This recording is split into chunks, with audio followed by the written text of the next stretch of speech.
Stanford University. I would like to get started, please. So,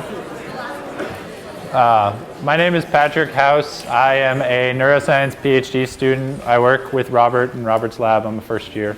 And I study something that you guys will eventually hear about, but I don't want to ruin the punchline. But today we're going to talk about memory and plasticity. And so two days ago on Wednesday, right, you guys all sat in here in this room, and you learned, some of you for the first time, some of you for maybe the 10th time, the basics of neurobiology, of how a neuron works. So how a neuron, you have a presynaptic cell, you have a postsynaptic cell, and this kind of simplified version of the communication and information transfer. And something interesting happened between now and then, which is that now you sit in the same room, and something about you knows something about neuroscience now, right? You heard one of the TAs talk, you slept on it, and then you come back now and you have assimilated, integrated into your identity, into what you know, new facts. And this lecture is about how you do that.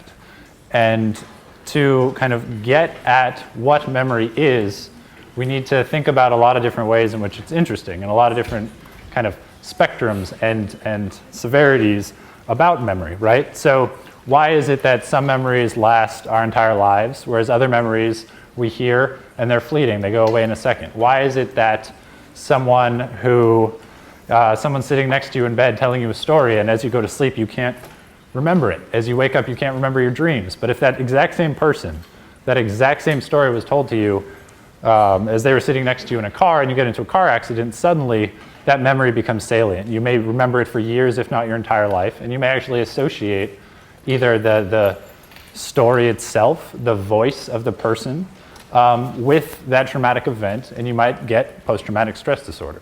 So if the mechanism is the same between these two types of memory, between ones that are fleeting and forgetful and ones that last your entire life, the question is, how does environment, how does context fit into shaping these types of memories? And so in order to understand that, we have to kind of get at what are the mechanisms of memory and how are these contextually motivated. So I want to introduce to you first Stephen Wiltshire, who is an architect, if not in practice, at least in mind. He is an autistic savant, and he has been mute since age 3. And he has this remarkable capacity, which I'm actually going to test you guys on slightly here. If you have any kind of inclination to sketch, or you happen to have some sketch paper with you, I want you to, this will take approximately 60 seconds to span across all of Rome.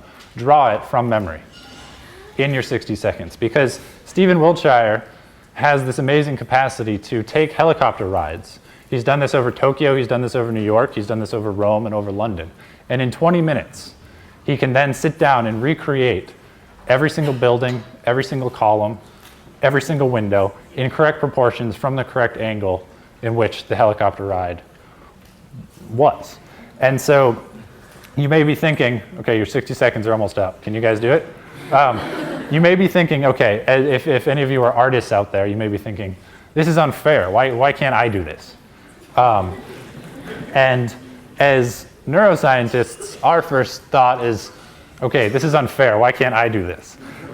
But really, it can tell us something interesting about memory, right? So you come at it with two questions. First question, before and after this helicopter ride, what is different in Stephen's brain?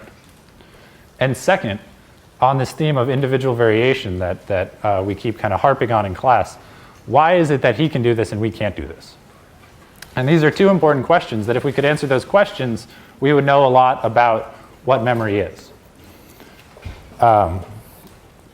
And so it really makes sense to kind of go back to what it is that we know so far about neurons, the basics of one neuron and how it is activated, right? And so we have a presynaptic cell and we have a postsynaptic cell. And in our simplified version, we can kind of know now, and what I'm going to tell you is that memory learning happens, to the best of our knowledge, in the synapse, in the place between the space between the pre and the postsynaptic cell. But to understand why it is that we think that, we kind of need to go back about 100 years, to when people, scientists, neuroscientists, were investigating the brain, investigating memory, and they thought that the smallest unit of the brain that they knew was the neuron. So because of our kind of tendency to explain what we don't know in terms of the smallest unit of thing that we do know, they thought, okay, this makes sense, right? A memory is a new neuron. And when you learn a new fact, when you learn the basics of neuroscience, you are growing new neurons, and each individual fact is associated with one new neuron. For instance, they may have thought that, okay, you guys learned on Wednesday that the axon hillock is the site of the generation of the axon action potential. So then that is a new fact, and then a new neuron would then be formed.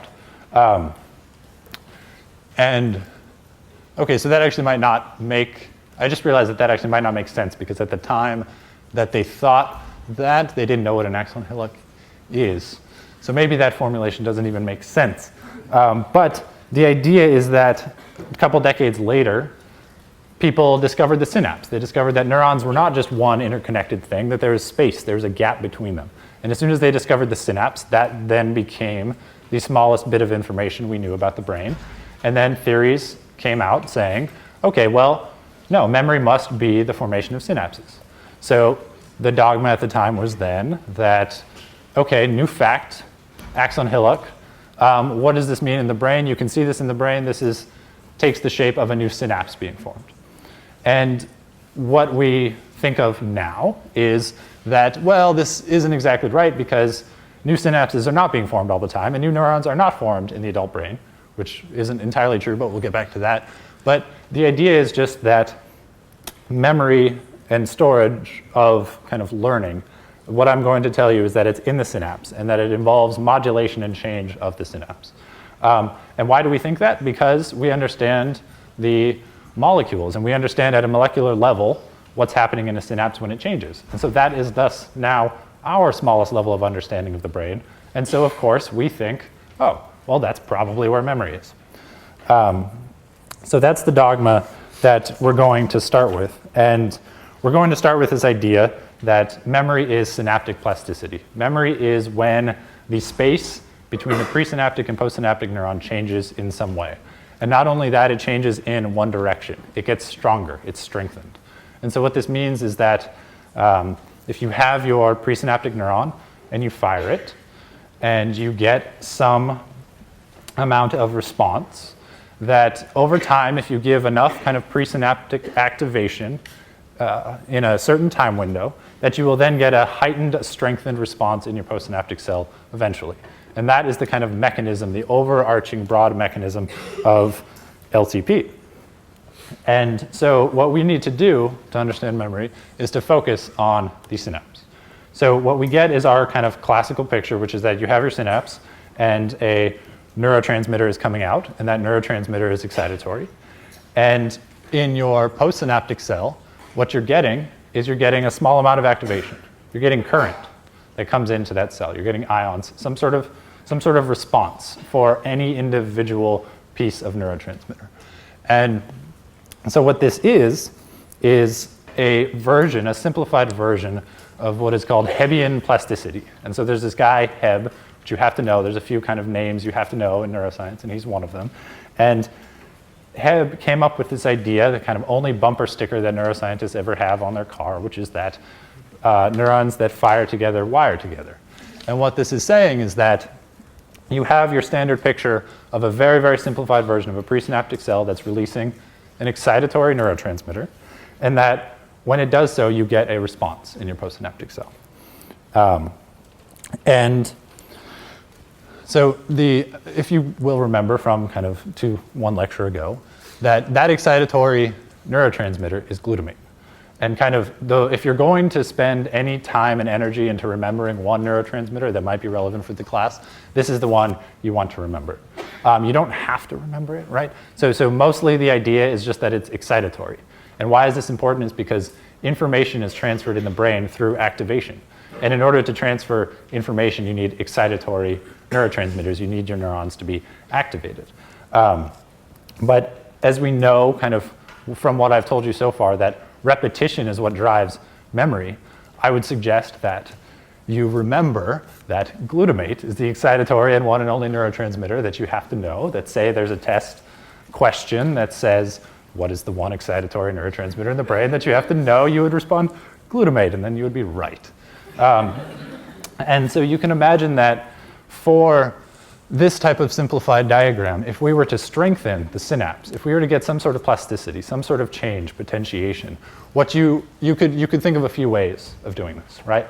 You could take the presynaptic neuron and change how much excitatory neurotransmitter is released. You could change how much glutamate is released. And presumably, if you release more of the little circles with positive charge in them, then you're going to get more activation in the postsynaptic cell. Another thing you could do is write basic kind of neurochemistry in this diagram is that each of those neurotransmitters is binding to a receptor on the postsynaptic cell. And so what you can do is take that individual receptor and you can make it respond more to a single individual unit quanta of neurotransmitter. Alternately, you could just increase the number of postsynaptic receptors on your cell. And all of these would be mechanisms by which you could take this very, very simple synapse and potentiate it such that you get the same release, you get the same neurotransmitter, and what you get is subtle, because LTP is often very subtle. You just notice that the response is slightly larger, right? Slightly larger response given the same amount of input, given the same amount of output of the presynaptic cell. And this is the entire idea of LTP, long-term potentiation. This idea that at your individual synapse, you can potentiate it, you can change it, it is plastic. But there should be one large red flag here, right? Which is, okay, one of these kind of caveats is, well, your presynaptic neuron, how does it know whether or not LTP should be undergone? How does it know whether or not LTP has been induced? This requires a kind of communication between both the pre and the postsynaptic cell, right? That how would the presynaptic cell, which has already released its neurotransmitter, know? And what you get is this kind of heretical type of neurotransmitter that can actually, we call it a retrograde neurotransmitter, that can actually be sent back from the postsynaptic cell. And it's a gas, nitric oxide is an example of one. It's what you get in your dentist. And it kind of goes back and diffuses back across the synapse and actually modulates how much neurotransmitter gets released from the presynaptic cell. So we have these mechanisms, right? We have these mechanisms of LTP. And the question then is, where does this happen in the brain? And why is it that we believe that these are the places of LTP? And one of the kind of things you need to know, this is our first kind of dive into neuroanatomy, is you need to know the hippocampus, right? It was introduced to you last lecture, but if there's one neurotransmitter you need to know, it's glutamate. And if there's one kind of neuroanatomical structure you need to know at this point, it's the hippocampus. And so I'm kind of always jealous of these autistic savants that can memorize 10,000 digits of pi and take a helicopter ride and then fully recreate this kind of cityscape of any city they see. And if you read interviews about how they do it, it's really interesting. So what they seem to do is not memorize just a sheet of a bunch of digits, a string of 10,000 digits of pi. They'll take a walk through their childhood town, and they'll say that they put one of the digits on each and every object, right? So your mailbox will be the first digit, and then your neighbor's door will be another, and then their window will be a 3. And then they are not kind of reconceiving and reconstructing just a sheet of boring numbers. They're taking kind of spatial tours through their memory. And what this always kind of compels me to do is make these kind of visual mnemonics, right? So I'm going to give you a visual mnemonic for the one way you have to remember that the hippocampus is the site of memory and the site of LTP, insofar as this class is concerned, which is okay, hippo horse, right? We learned that last time. It looks kind of like a seahorse, but that doesn't really make sense. What if you think about this? What if you think about the hippodrome, right? Back in Rome, hippodrome was the circular arena where you had your little chariot races, right? Because of horses. And there's two different scenarios that I want you to imagine. The first is, do you guys remember Michael Jordan and Larry Bird? They had this commercial where they played horse, right? And what they were doing is they were playing, you have to make a basketball shot, and then the next one you have to remember what that first person did exactly, and you have to recreate it, right? So what I like to imagine is Larry Bird and Michael Jordan playing a game of horse in the Hippodrome back in Rome. And then you can kind of get this idea of how memory is related to the hippocampus and this horse structure. And if that doesn't work for you, I have one more, which is actually my favorite, which is you can imagine the entire amphitheater, the entire Hippodrome filled with people. And there's that one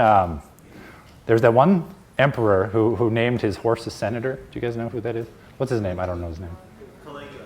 Caligula, there you go. Okay, so imagine the entire Hippodrome is filled with people, and Caligula is there, and he gets his senator horse in the middle of the field, and the horse is sitting kind of cross-legged, and he's typing out your memoirs, okay, on a typewriter. And that is how you're going to remember that the hippocampus, the hippodrome, the horse, is where memory is formed, okay? So now you guys are all autistic savants now. So really, though, what we need to determine is, okay, why is it that we really think that the hippocampus is the site of LTP and memory formation? It turns out that there is actually adult neurogenesis and adult plasticity, right? So in the last 10 years, we've discovered that the adult brain really does actually form new neurons. And for the last 100 years, we kind of disregarded that and said those guys who initially believed that every new neuron is associated with every new fact, those guys were just totally wrong and ridiculous. What a ridiculous concept. And so perhaps eventually in the future we will have to incorporate this idea that there does seem to be some neurogenesis in the brain. But much like how we learned that there is non-genetic kind of inherited traits, right? Which we had learned from kind of the disreputable Lamarck way back in Lamarckian evolution, that there is for 100 years we thought, no, it's impossible. There is no non-genetic inheritance of traits. But it turns out that, well, okay, we do seem to have some kind of non-genetic inheritance, and so Lamarck isn't entirely wrong. And it turns out this is a kind of similar thing where the people of most disrepute are often just a little bit right. So probably people that used to think that adult neurogenesis has something to do with memory are probably a little bit right.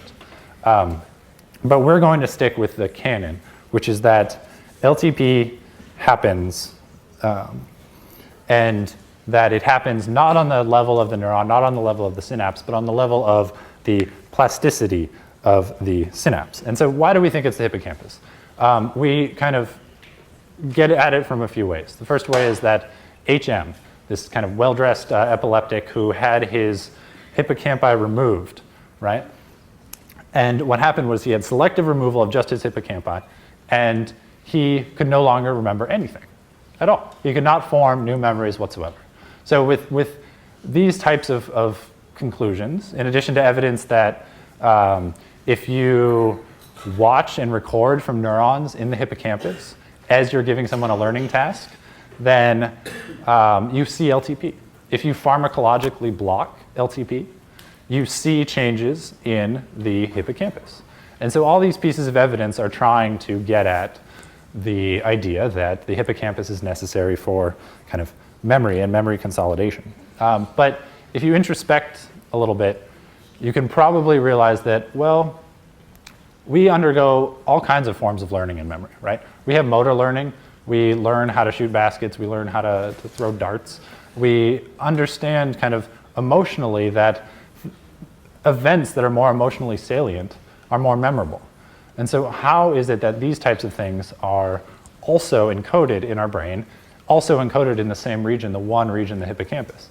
And what that turns out to be is that, well, it's not just that one region. LTP is happening all over the brain, that if you look in your emotional kind of regulation centers, if you look in your emotional cortices, you also see LTP. And this makes sense because these types of memories have to have different methods of storage and retrieval. And also that you can imagine this type of excitation, this type of synaptic plasticity can go wrong, right?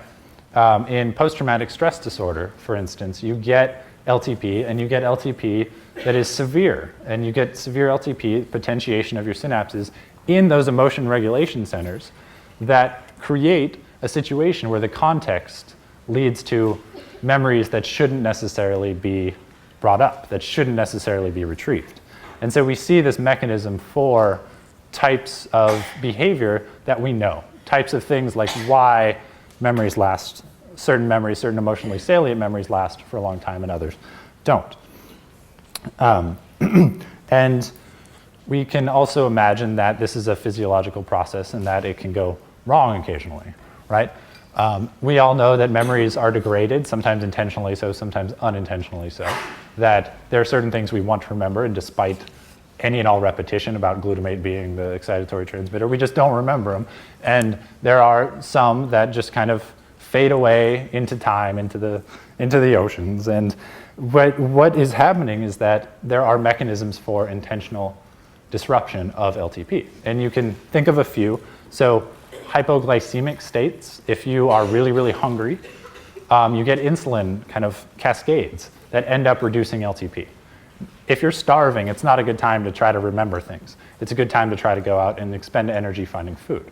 As we'll learn later in lectures, there are some stress hormones, and these stress hormones actually give us a selective memory advantage in the short term, right? If you're in a car crash, you remember the slow motion details of the entire event.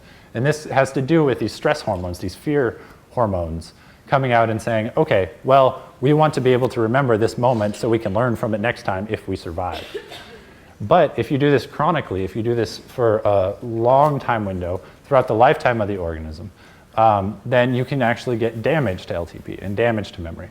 So it's about time window. It's about these same mechanisms that can enhance memory can also be deleterious eventually. Another kind of probably more familiar one, perhaps not to the introverts, but perhaps to the extroverts in the crowd, is that if this lecture were on Saturday morning, I could probably ask you guys what you did last night, and some of you would not be able to tell me with delicate accuracy what happened on Friday, and you might not be able to tell me the story that was read to you at bedtime, or even who read you the story at bedtime.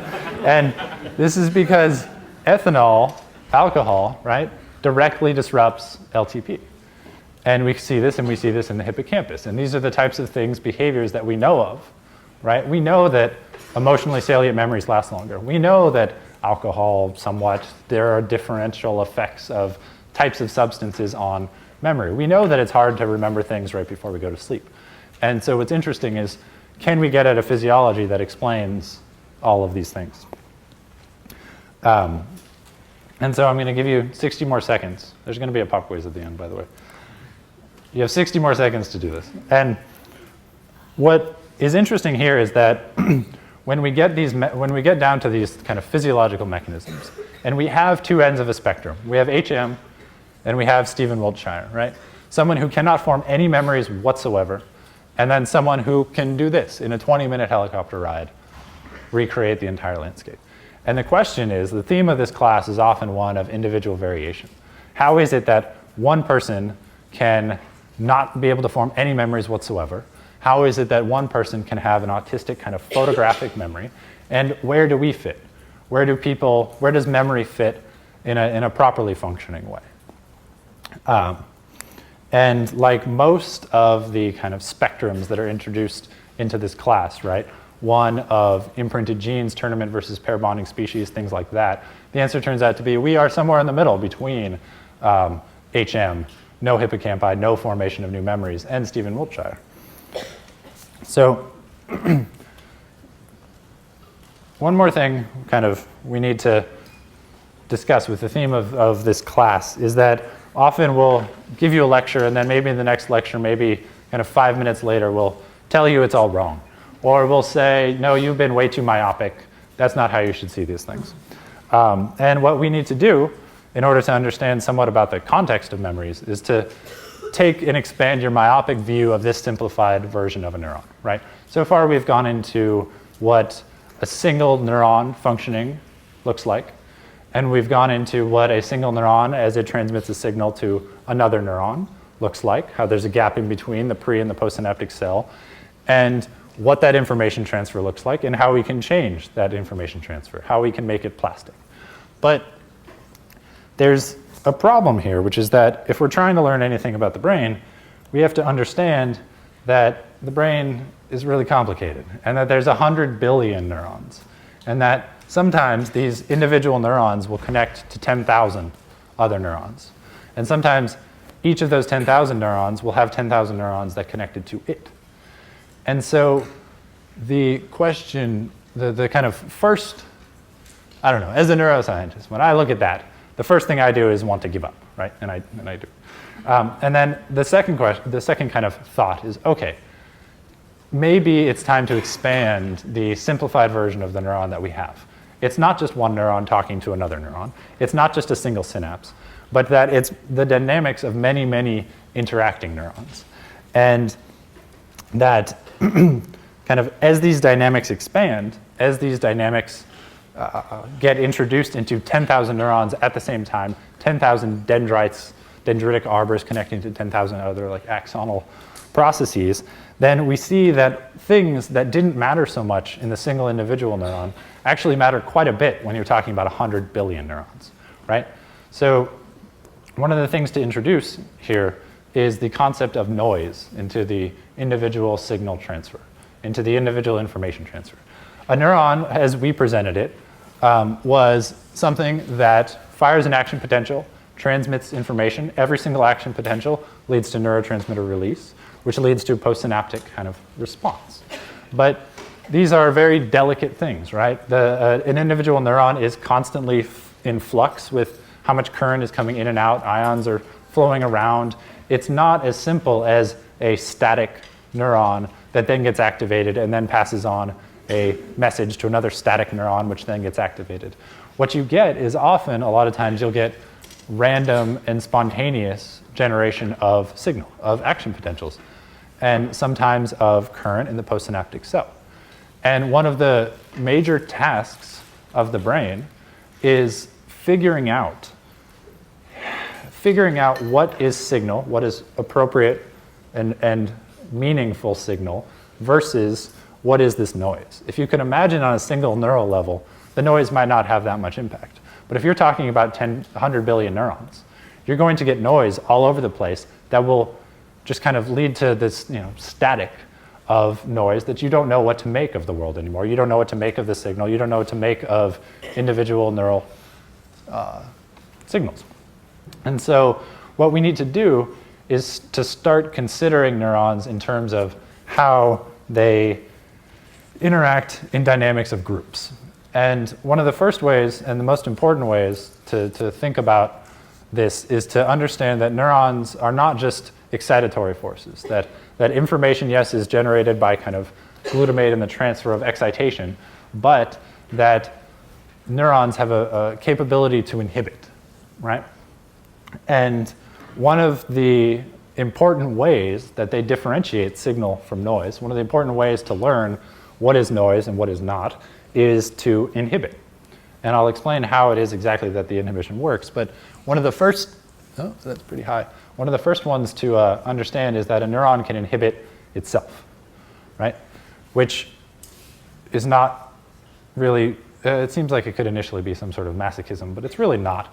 It's just that the neuron is trying to sharpen the signal that it's sending, right? So a neuron is firing and firing over and over and over.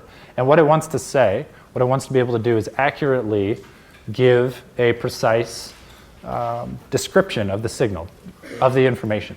And what it can do is inhibit itself to say, I'm done.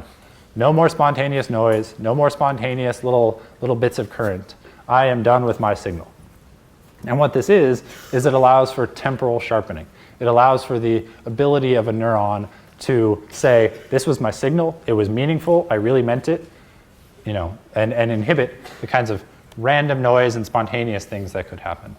Another type of inhibition that's very important to separate noise from not noise is spatial inhibition. So what this is your individual neuron, not only can it send kind of processes and inhibit itself, it can actually send processes out and inhibit its neighbors.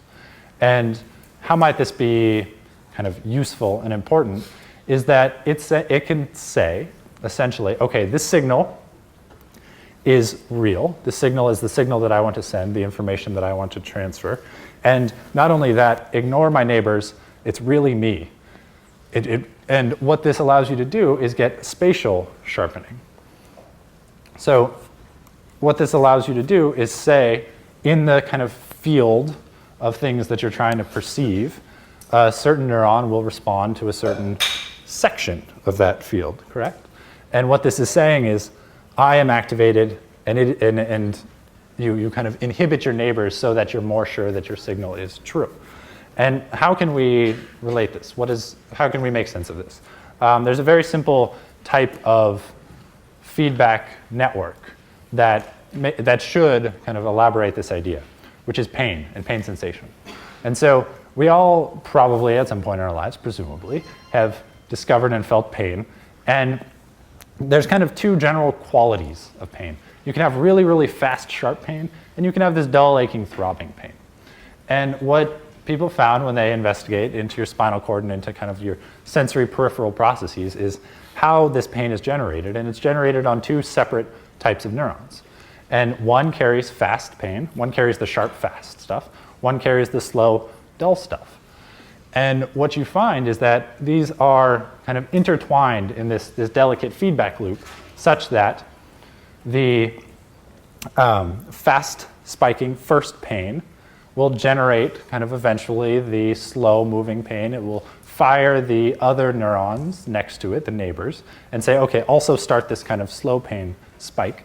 But then the slow pain spike can come back and inhibit the first kind of sharp spike such that it stops, right? We're trying to get information about the world, and your body is trying to do what it can with that information. And if you get stung by something, you want really sharp pain to be like, hey, pay attention to that, make sure it's not a scorpion that's still there.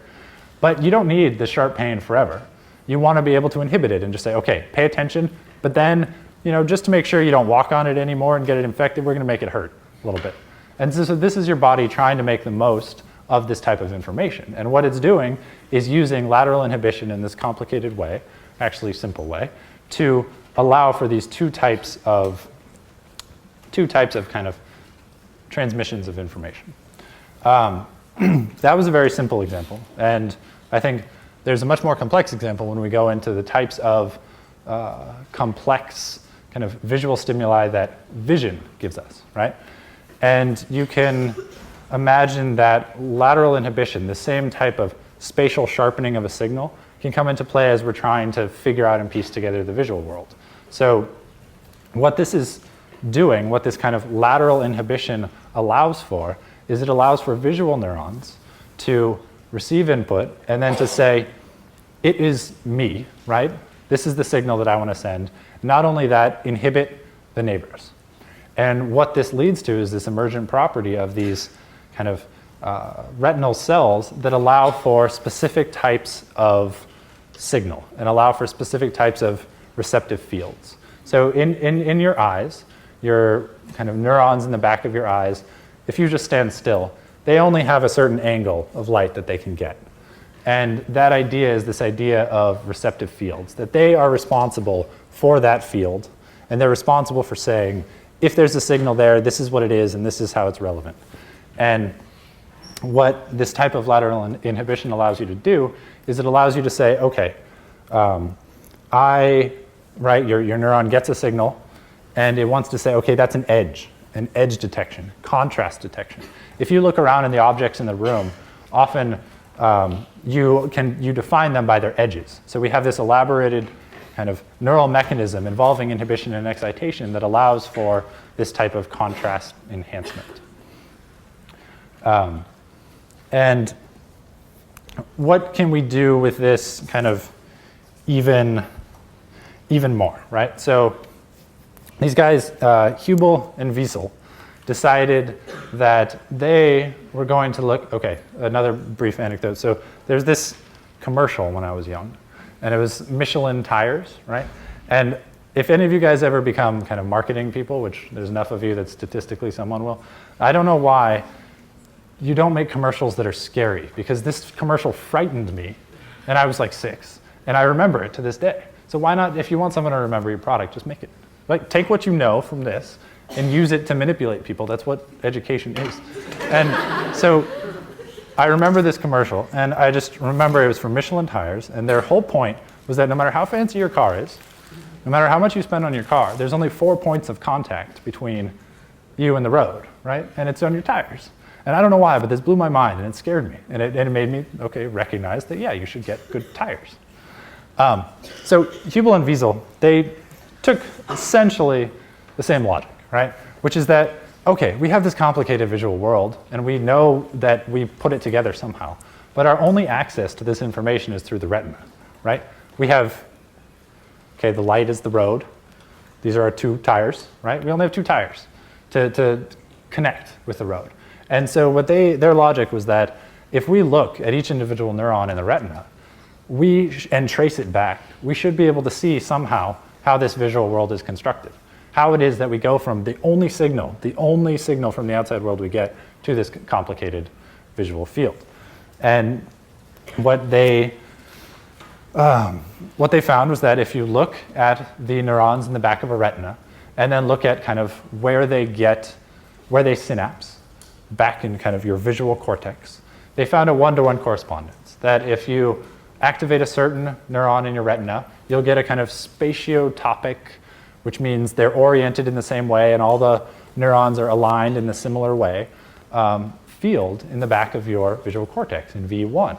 And so what that essentially means is that kind of your eyes are smushed to the back of your head, right? There's no information that necessarily gets enhanced or reduced between your retina and the back of your visual field.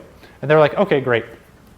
And so these guys, Hubel and Wiesel, they won the Nobel Prize. If you could win more than one, they probably would have won 4 by now. They're these Harvard neuroscientists back in the day, and they are pretty much the kind of who you need to know, right? You need to know Heb, you need to understand glutamate, you need to understand LTP, and Hubel and Wiesel, if you're going to be a neuroscientist, be interested in the brain, they will come up.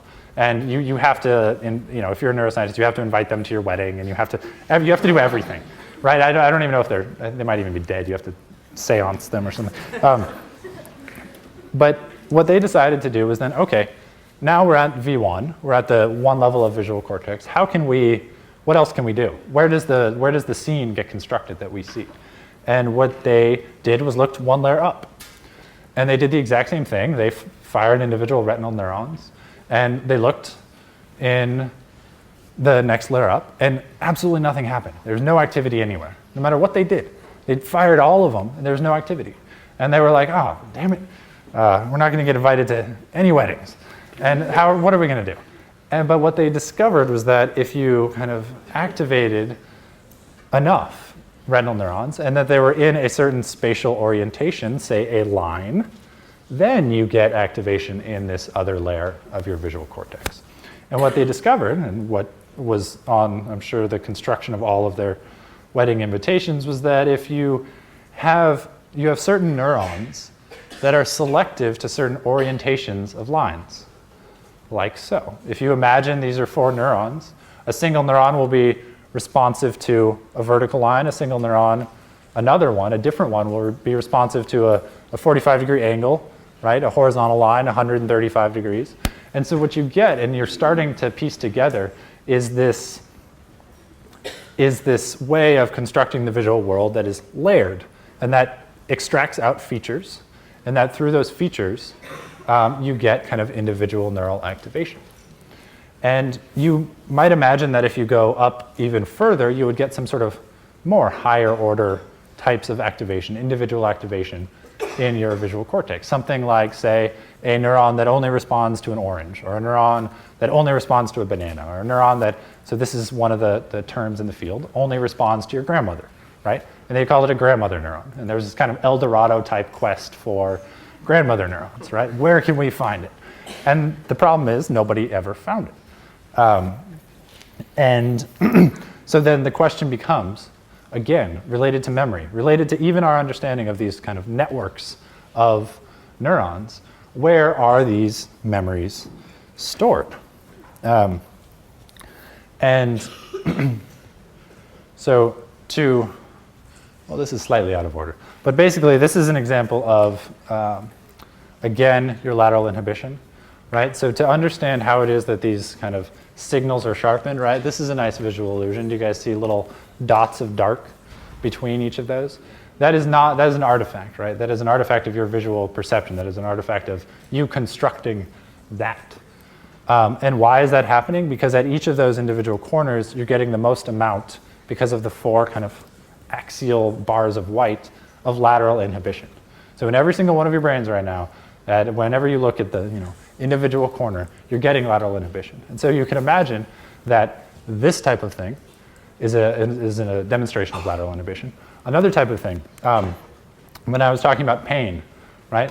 So there's this fascinating thing where we all know this, where if something itches, say you have a mosquito bite, and you want to scratch the hell out of it because sometimes it feels really good, you notice also that you can scratch around it, right? You can make hard, kind of painful stimuli in the immediate vicinity and just do it really, really hard enough, and you get lessening of pain. And what that is the same type of thing. It's lateral inhibition of the focal point of the mosquito bite.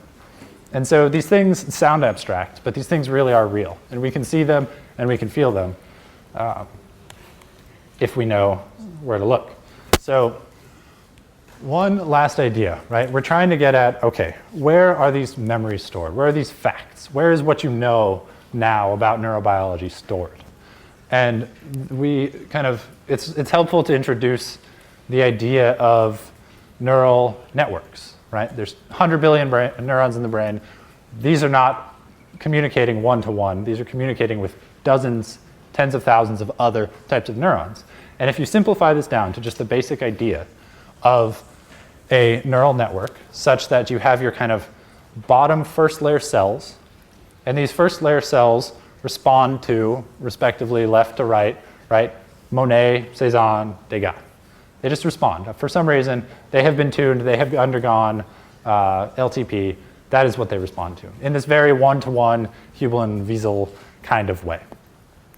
But what we notice is that there's this elaborate property you get when you start to combine neurons with many, many other types of neurons, which is that you get a network. And you get a network without one-to-one correspondence. So if you look at the top row and you get neurons A through E, A still responds in this one-to-one way with just Monet, right? E, again, you got just Degas. So those are not really informative in the way in which we want to understand the emergent property and what's important about neural networks.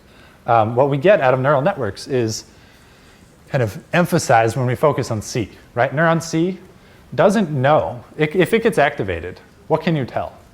You don't know which kind of input it came from. You don't know whether it came from the first layer neuron 1, first layer neuron 2, or 3. You don't know whether or not it was a Monet, Cezanne, or Degas. All you know is that it's one of those 3. And what you get now is this idea that you can have concepts, and you can have categories. And you can have a category of impressionism. That doesn't necessarily give you information about individual types or names or which neuron it came from, but you have a network of neurons with different concepts in it. And amidst this network, you can now understand how it is that environment and context can impinge on the storage and retrieval of facts, right? So the idea that emotionally salient memories are kind of longer lived in your brain, in your synapses, in your kind of plasticity than other ones. Well, how is that true if they're not contextually related, if the mechanism is the same everywhere? But what you begin to see is that if you combine context in this version of neural networks, you start to get the neural representation of context, the neural representation of environment. And this makes sense if you think about how we try to remember things, right? If you try to remember something and you know it's an impressionist painter, or you know it's within a category, but you're not quite there, you kind of take a tour of categorical ways of thinking and categorical learning and categorical objects in the world to try to get at how that one fact, that one bit of information that you're trying to remember. So it's not that individual memories are stored in neurons. It's not that they're stored in the kind of the generation of synapses. It's not that they are stored in entirely just the plasticity of single synapses, that it seems that we can get at and explain a lot of these types of memory by understanding that memory is kind of one aspect of a formation of these kind of neural networks, and that if we have 100 billion neurons, we can imagine elaborate and complex ways of designing these things. So here we go, one more time. Many very different things happen when we remember, right? Everything down from the synaptic plasticity all the way up to this impressionism categorical way of thinking and remembering about things. And what is, again, interesting here is that you can imagine what we've learned about polymorphisms, right? Genetic individuality and variation, that certain people can have different stress responses. You know, the person next to you can have a different response to stress than the other person. One person will be more afraid of public speaking than the other person. One person will respond a certain way based on prenatal, postnatal environment, all these different things, all these different variations, these polymorphisms that lead to individual and varied behavior. And now we can understand that kind of a polymorphism in how much presynaptic glutamate gets released. Remember, glutamate excitatory. A polymorphism in how strongly your postsynaptic receptor responds. A polymorphism in the ways in which your kind of neural networks are constructed. These types of individual things, which each are their own variable in this kind of brain, in your brain's construct of memory, can lead to different and individual ways in which we remember. Some people are just better at remembering than others. And what we're trying to get at is from the spectrum of HM, who can't remember anything, to Stephen Wiltshire, who can remember this, and where the genetics and the environment kind of impact our individual memory. And I think that's it. So we'll take a 5-minute break. And I'm going to talk to you guys about the autonomic nervous system. So basically, autonomic sounds like automatic. This is anything that's going to happen automatically in your body. Not quite the hippocampus, horse, like Hippendrome syndrome thing. Like we got automatic, autonomic.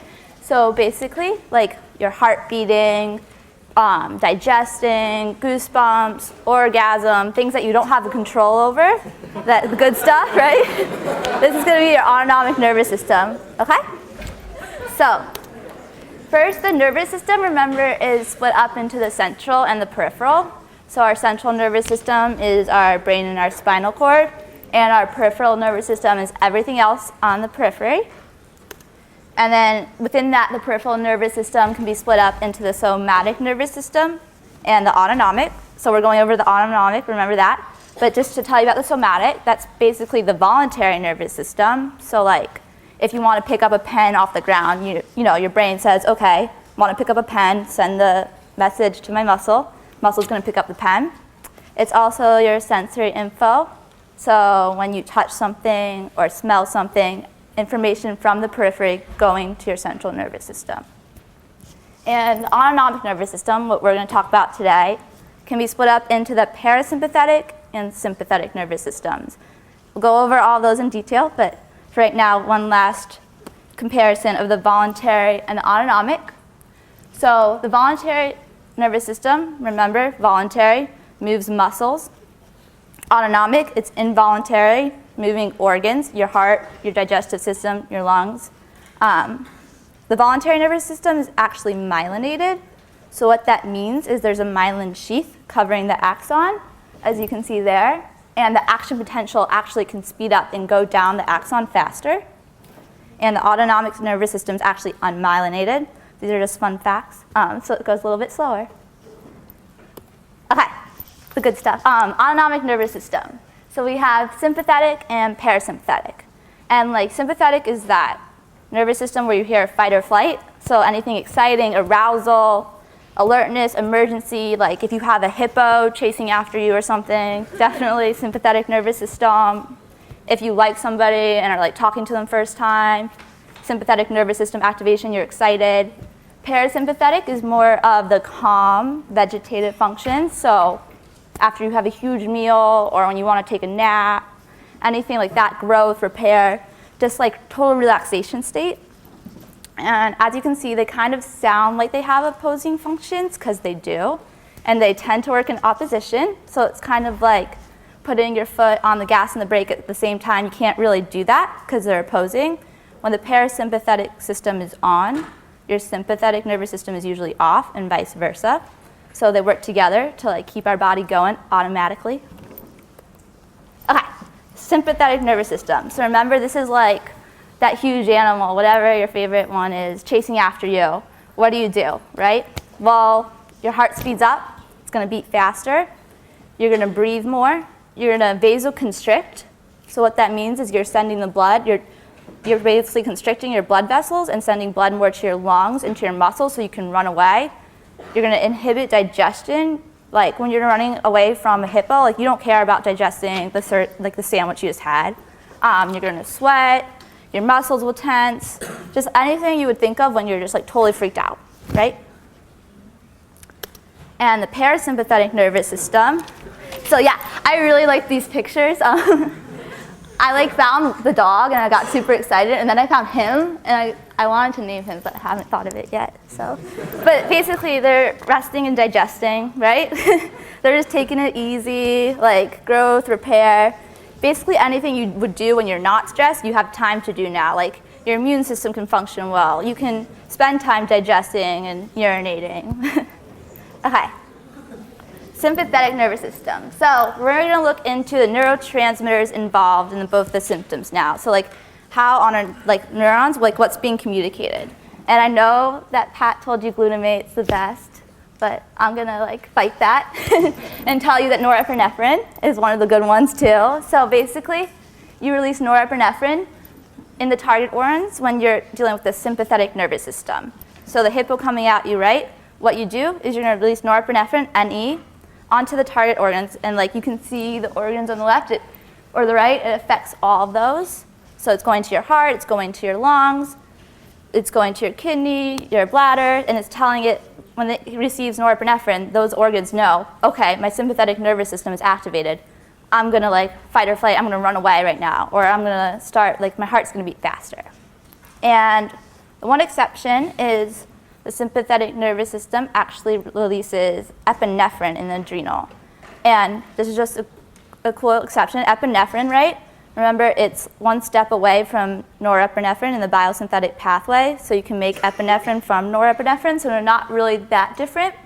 And also, epinephrine's also called adrenaline, right? Adrenal, adrenaline. See the resemblance? And this is just another diagram again showing you norepinephrine released on the target organ. So you think of sympathetic, you think of norepinephrine. And you can see how it will go and like accelerate the heartbeat, stuff like that. And just more in detail, if you've taken BioCore, and I don't know about home BioCore, but definitely BioCore, you know that it's not that simple. You don't need to worry about this, but there's actually an intermediate step where the spinal cord projections actually first go to this ganglion, which then goes to the target organ and releases NE there. But don't worry about that, just know norepinephrine, sympathetic. Okay, parasympathetic nervous system. So we have another cool neurotransmitter besides glutamate and NE, which is acetylcholine, or ACH. And the parasympathetic, you see it goes to all the same organs, but now when it releases ACH, those organs know parasympathetic, rest and digest. Like, I have time to, finish my meal and do everything that I can do when I want to relax. And again, there is an intermediate step where you release acetylcholine first in the target organ, and then a second neuron goes and releases acetylcholine again. There's no ACH parasympathetic. And if you want more details about it too, which this slide is totally extra details, but you can see like the projections from the spinal cord actually lead from different places in the parasympathetic and the sympathetic nervous system, and you can just see at the end acetylcholine and norepinephrine being released. Okay, so this is a really important slide. That's why I put stars on it. Even Sapolsky, when he saw my PowerPoint, he's like, spend a lot of time on that slide, so I'm going to. Okay, so we're going to look at exactly what happens when your parasympathetic or sympathetic nervous systems are activated and compare them to in like different organs. So the easiest one to start with is your cardiovascular system, so your heart, right? You're running away, you're scared, or you're meeting someone new for the first time that you really liked, and your sympathetic nervous system turns on. Your heart's going to beat faster. Remember that? So your heart actually has a myogenic rhythm, which means it actually has a muscle that is controlling its beating. But what the brain does, and the sympathetic and parasympathetic nervous system does, is it can change how fast the heart beats. So your heart's beating faster, your blood pressure will increase when your sympathetic nervous system is on. You're going to vasoconstrict, remember, send the blood to your muscles so you can run away, and all that good stuff. And parasympathetic, right? Opposite. Slower heartbeat, like vasodilation of the vessels. Blood's now going to the GI tract for digestion and everything like that. Another fun example is the GI tract itself. So your gut, your stomach, your small intestine. So basically, parasympathetic activity, when you're resting, you have time to digest. So what you do is you stimulate the secretion of the acids and enzymes needed for digestion. You move your small intestine with a contraction called peristalsis. And basically, you can go to the bathroom and everything that you do while you're relaxing. And then, so, sorry. Okay, so in the heart and the GI tract, you can pretty much see that they're like working in opposition. So like when the heart beats up with sympathetic, it slows down with parasympathetic. GI, the opposite case, right? Parasympathetic turns it on, speeds up digestion. Parasympathetic turns it off. I'm sorry. This is the important slide. Okay, so one place where they actually do work together instead of actually opposing each other is in the male reproductive system, and they work together for you to erect and ejaculate. So what happens is, in order to have an erection, right, you have to be stress-free, you can't be worrying about your test. So which one do you think is in charge of erection, parasympathetic or sympathetic? Perfect. So parasympathetic activation, you get an erection, okay? Now let's say you have an erection and now you're like with somebody maybe, I don't know what you're doing, but like whatever's happening, like, sorry. Okay, so your heart, all of a sudden you feel your heart beating faster, you start sweating a little bit, right? Your sympathetic nervous system is turning on a little bit now. So now we have parasympathetic, we still have our erection, but like we also have some sympathetic activity, and then more and more sympathetic activity, and all of a sudden, sympathetic activity completely takes over, and what happens? You ejaculate, right? So parasympathetic, erection, sympathetic, ejaculation. And it's actually a cool fact about erectile dysfunction is that about 60% of the cases are due to stress and not actually organic basis in your body, right? So if you're stressed out all of the time, your parasympathetic activity won't turn on, so you can't have an erection. And also we can explain premature ejaculation if you want to your friends tonight. You can just be like, well, let's think about it. So I have an erection, but I'm going to ejaculate too soon. So parasympathetic transition to sympathetic transition, or the parasympathetic transition to sympathetic happens too quickly. You premature ejaculation, okay? And then like health, right? So immune system. When your parasympathetic system is on, you can take care of your immune system, right? You have the time to make the white blood cells, but when you're chasing away from like a predator or like an elephant, you really don't care about making new white blood cells, and this could also explain why it's easier to get sick when you're stressed out. Your sympathetic is like too much caring about your stressful situation than taking care of your immune system. Okay? I don't know. Oh, my computer goes on sleep. I think that's it.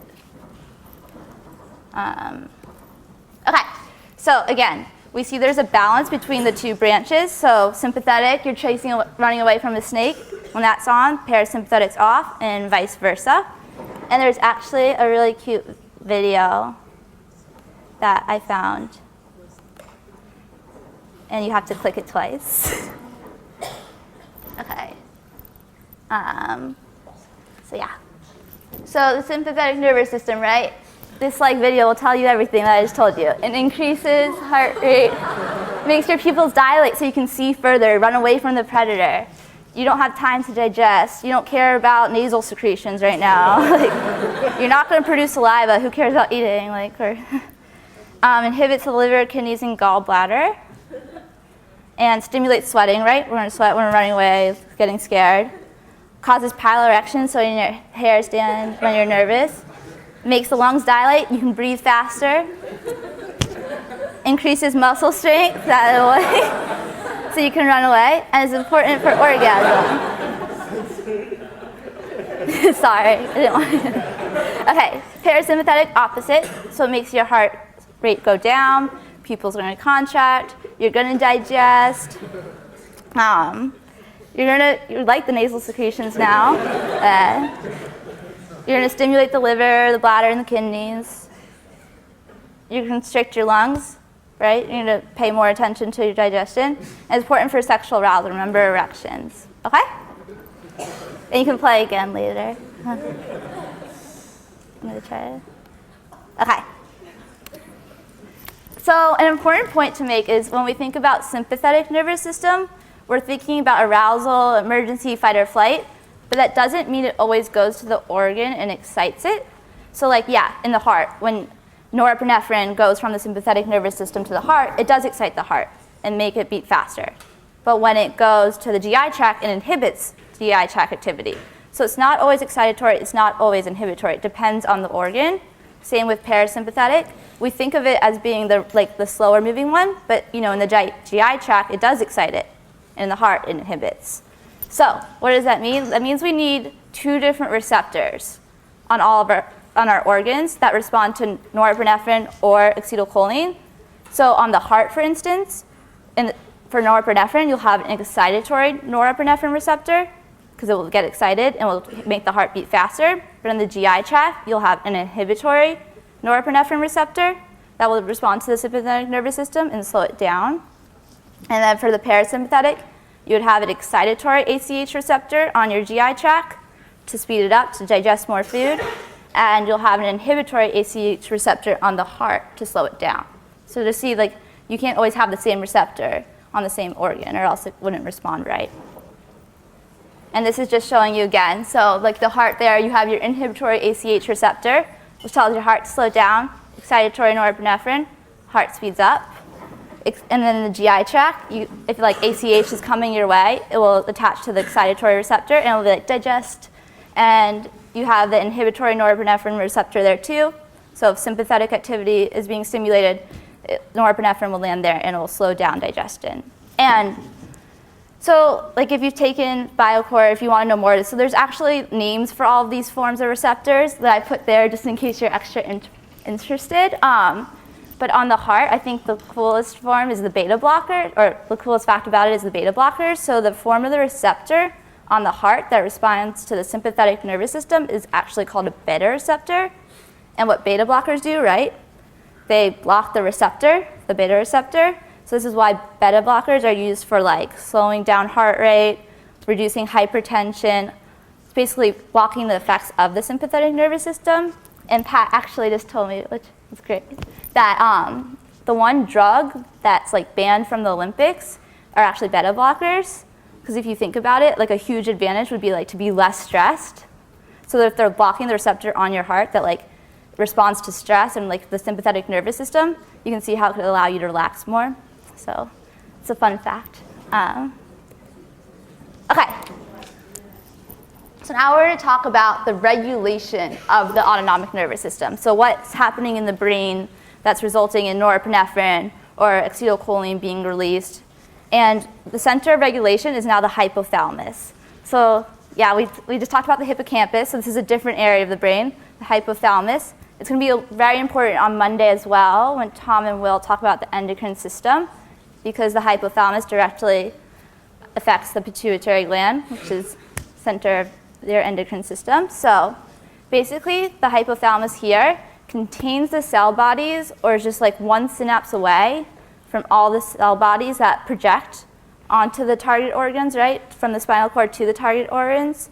So basically, the hypothalamus will tell the spinal cord what to project onto the organ, okay? So an example of this would be in your heart. And this is actually called the baroreflex. And this is just an example of how your hypothalamus is going to help your body maintain status quo. So make sure that your blood pressure is never too high, your heart's beating at a normal speed. So like, let's say you're hemorrhaging because, I don't know, like a hyena just attacked you. And it's just weird.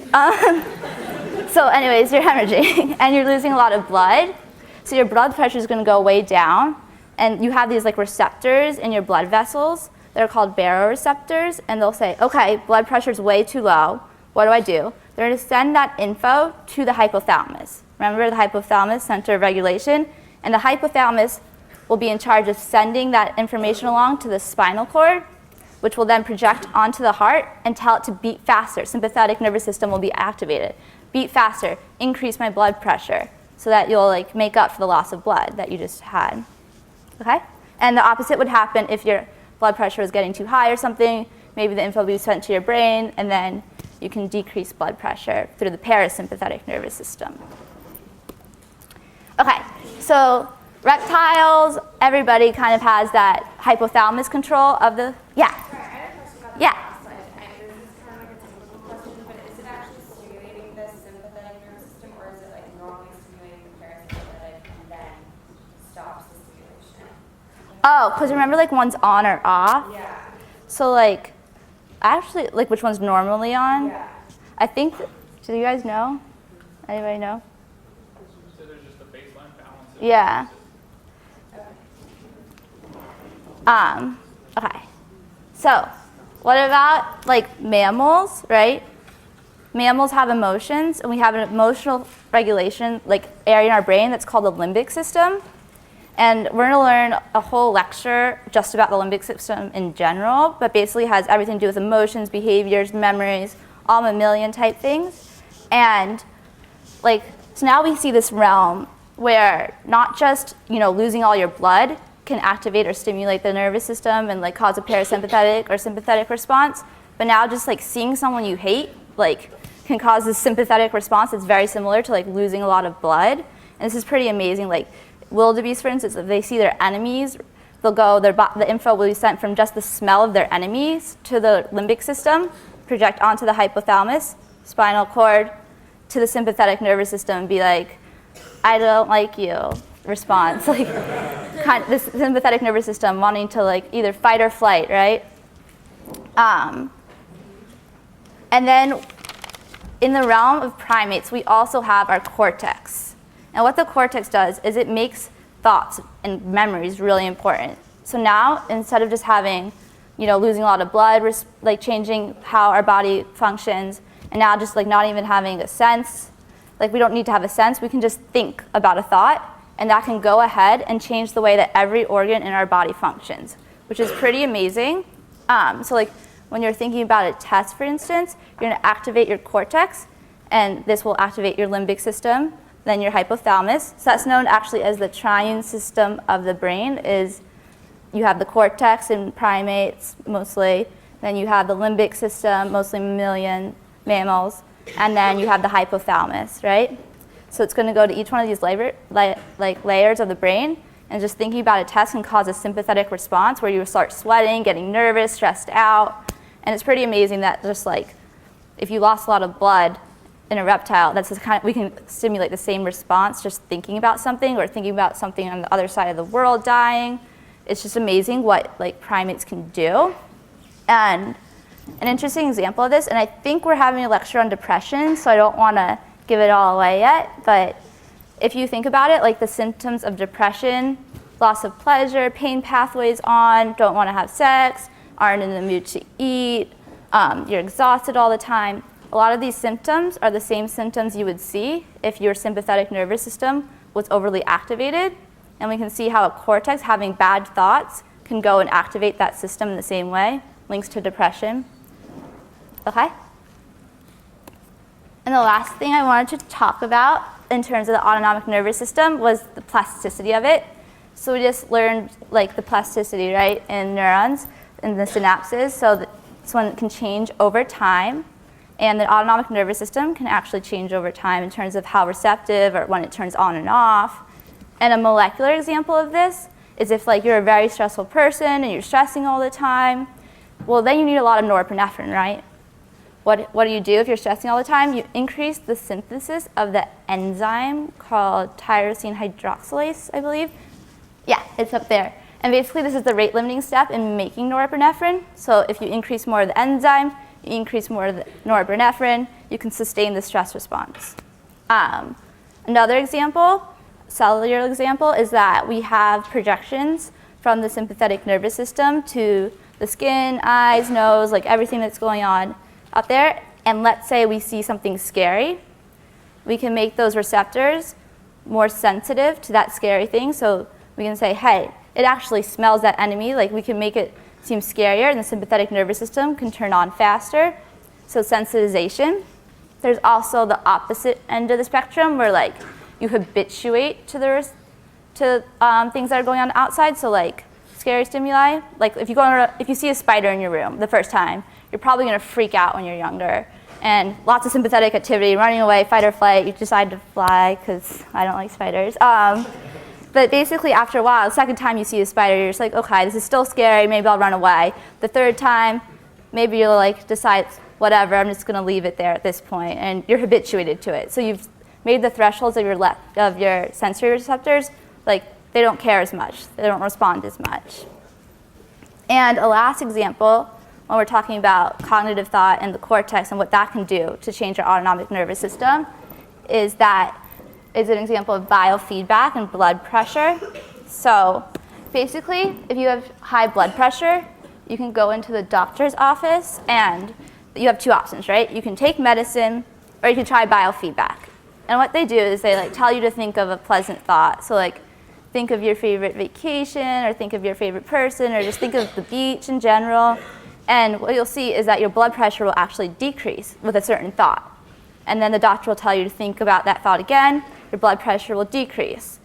And thinking more and more about that thought, helping your blood pressure decrease, what you do is you potentiate, remember, you make stronger the connection where a cortical thought can go ahead and like activate more parasympathetic tone, have less sympathetic tone. So we're like potentiating that pathway by which a thought can cause our blood pressure to decrease, which is pretty cool. Okay. So take-home points, if you want to just like know what to remember from this. Know the broad difference between autonomic, automatic, right, and the voluntary nervous system, what we talked about at the beginning. Understand the neurotransmitters involved in each and why you need two types of receptors, right, the inhibitory and excitatory. Know one or two examples of what the parasympathetic, that's what PNS, by the way, means, and sympathetic nervous system do to an organ. So remember the heart, the digestive tract, the male reproductive system, and then know a broad overview of how the brain regulates the autonomic nervous system. So hypothalamus, cortex, right? And we have the limbic system. Okay, and on Monday we're going over endocrinology. And so have a good For more, please visit us at stanford.edu.